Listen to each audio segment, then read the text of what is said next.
Ini kan saya wong cilik mas ya. Jadi ya mohon maaf karena semuanya itu terbentur dengan ekonomi ya, yang maksud saya untuk mana yang lebih harus didahulukan.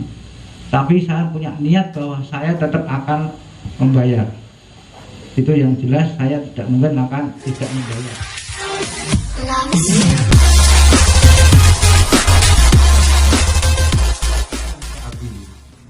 Besar kemungkinan bahwa itu tiap minggu kita menggaji sebanyak 65 karyawan saya pada saat itu, dan uang itu memang betul-betul untuk perputaran. Jadi masalah hal yang di samping itu juga, kenapa harus sampai nunggak? Karena memang saya itu memang dari kecil khususnya itu memang saya wongnya raisonan. Artinya ada yang sifatnya ini untuk sudah disiapkan untuk membayar. Tapi di situ ada karyawan saya yang sakit, anaknya di rumah sakit untuk operasi.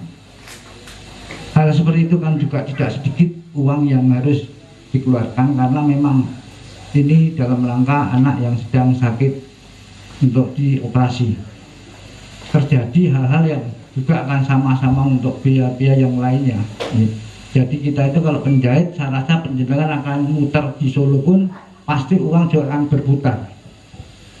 Karena kita tiap minggu itu juga memberikan gaji karyawan, dan juga salah satunya juga hal-hal yang sifatnya saya mendidik untuk PKL yang itu juga memakan atau memberi sesuatu juga masalah makan ya, dan juga masalah yang lebih penting adalah untuk bahan-bahan yang dipakai untuk PKL itu betul-betul gratis dari saya.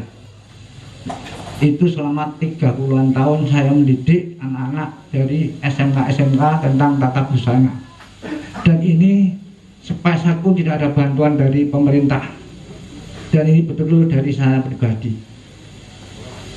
Yang saya tanyakan juga, ini kan saya wong cilik mas ya. Jadi ya mohon maaf karena semuanya itu terbentur dengan ekonomi ya, yang maksud saya untuk mana yang lebih harus didahulukan. Tapi saya punya niat bahwa saya tetap akan membayar. Itu yang jelas, saya tidak mungkin akan tidak membayar. Kebetulan pas dihantam corona juga ini juga sangat-sangat lebih terpuruk lagi bagi seorang, bukan lagi seorang menjahit. Penjahit itu saya menjahiti kebaya manten. Kalau manten tidak ada ya sudah selesai, kiamat lah kita. Itu salah satu alasan-alasan yang memang tidak dibuat-buat ya, karena memang alasan yang murni. Dan juga semestinya ya ini hanya kritikan saja, kan biasa mah ya, namanya wong cilik diutangi biasa lah. Sedangkan bagaimana dengan pemerintah juga sama ya, artinya kan banyak yang masyarakat juga membutuhkan haknya, tapi faktanya sampai itu juga tidak terpenuhi. Itu salah satunya hutang rakyat juga pada masyarakat. Ya banyak sih.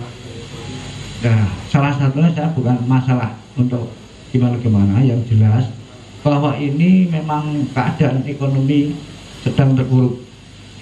Saya pribadi, saya pun juga atas usungan dari tikus pilihan atau baris, saya pun saya tidak mengeluarkan uang, karena memang ini tidak boleh bagi seorang calon wali kota dan wali kota untuk mengeluarkan biaya. Dan juga pimpinan saya dan semua terus sendiri tahu keadaan saya, memang saya dalam kondisi memang sangat nol dan nol, bahkan di rekening saya juga nol, itu yang jelas. Maka Bang Puro, ini salah satunya jawaban dari saya mas. Matur. mungkin ada tambahan dari Mas Kuntas. Untuk itu barangkali dari